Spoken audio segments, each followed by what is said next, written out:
1వ అధ్యాయం 1-3 వచనాలు.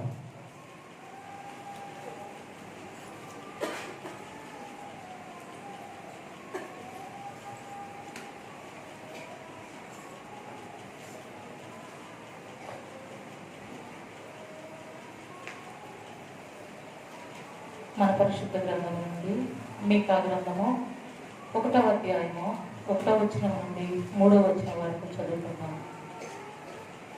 యోతాము, ఆహాజు, హిజ్కియా అను యోధారాజుల దినములలో షోమ్రోనును గూర్చియు యెరూషలేమును గూర్చియు దర్శన రీతిగా మొరస్తీయుడైన మీకాకు ప్రత్యక్షమైన యెహోవా వాక్కు. సకల జనులారా ఆలకించుడి, భూమి నీవును నీలో ఉన్న సమస్తమును చెవియొగ్గి వినుడి. ప్రభువు యెహోవా మీ మీద సాక్ష్యం పలకబోచున్నాడు. పరిశుద్ధాలయములో నుండి ప్రభువు మీ మీద సాక్ష్యం పలకబోచున్నాడు. ఇదిగో యెహోవా తన స్థలము విడిచి బయలుదేరుచున్నాడు. ఆయన దిగి భూమి యొక్క ఉన్నత స్థలముల మీద నడువబోచున్నాడు. దేవుడు తన పరిశుద్ధ వాక్యం దీవించునుగాక. మంచిదండి. చాలా బాగా దేవుడిని దీవించాల్సిన గాక. ప్రభునామ స్తోత్రాలు. ఇక్కడ స్టార్ ఏర్పాటు చేయబడింది. యవనస్తులు చాలామంది నిన్న 3 రోజుల నుంచి స్టార్ కట్టడానికి చాలా కష్టపడ్డారు. వారికి వందనాలు తెలియజేస్తున్నాను. దేవుడు వారిని దీవించి ప్రతి యవనస్తులతో అందరినీ యవన బిడ్డలందరూ దేవుడు దీవించి ఆశీర్వదించును గాక. అలాగే మనకి ఈ టీ ఏర్పాటు చేశారు. ఖమ్మం సుజాత గారి జ్ఞాపకార్థంగా వారి కుటుంబ సభ్యులు ఆ టీని ఏర్పాటు చేశారు. దేవుడు వారిని వారి కుటుంబాన్ని దీవించును గాక. ఇక్కడ పలహారం ఏర్పాటు చేశారు. సంఘస్థుల్లో నుంచి కొంతమంది ప్రేరేపించబడి పలహారానికి స్టార్ కూడా సహాయం చేశారు. సంఘస్థుల్లో నుంచి కొంతమంది ప్రేరేపించబడ్డారు. దాసరి యాకోబు గారు, దాసరి పేరు గారు, కొమరభద్రి మోహన్ రావు గారు, గొడుగు ప్రకాశరావు గారు, కంచెల్ల వెంకటరావు గారు, గుమ్మడి వెంకటేశ్వర గారు, వీళ్ళు మన సంఘస్థులే. సంఘంలో నుంచి వారు ప్రేరేపించబడి ఈ సహాయపడ్డారు. దేవుడు వారిని వారి కుటుంబాన్ని దీవించును గాక. వీరందరి కోసం ప్రార్థన చేద్దామండి. మా గరుడమైన తండ్రి, నీ పాదములకు వందనాలు. యవనస్తుల బిడ్డల ప్రభువా, ఎంతగానో కష్టపడి ఈ స్టార్ని కట్టే విషయంలో సమగ్రంగా దాన్ని ఏర్పాటు చేశారు. వారిని దర్శించండి, దీవించండి. అలాగే టీచర్ కుటుంబాన్ని దర్శించండి. కన్వర్సరీ గారిని, దీని బిడ్డలను దర్శించండి. మరి భార్య గారి పేరు మీద వారి తండ్రి ఈరోజు నెలంతా టీ ఏర్పాటు చేసేవారు. వారిని దర్శించమని ప్రార్థన చేస్తున్నాం. దేవునికి స్తోత్రాలు. ఈ పలహారం కోసం స్టార్ కొరకు సహాయపడిన కుటుంబాన్ని కూడా దర్శించండి, దీవించండి, ఆశీర్వదించండి. నెలంతా కృపాక్షేమాలతో నింపండి. క్రమంగా మర్యాద కలిగించండి. మీ మహిమ పొందుకోరమని యేసు వారి పరిశుద్ధ నామములో ప్రార్థిస్తూ ఉన్నాం తండ్రి. ఓ ప్రత్యేక పాట ఉందామండి. కారు నుంచి బుజ్జి గారు ఒక ప్రత్యేక పాట పాడతారు.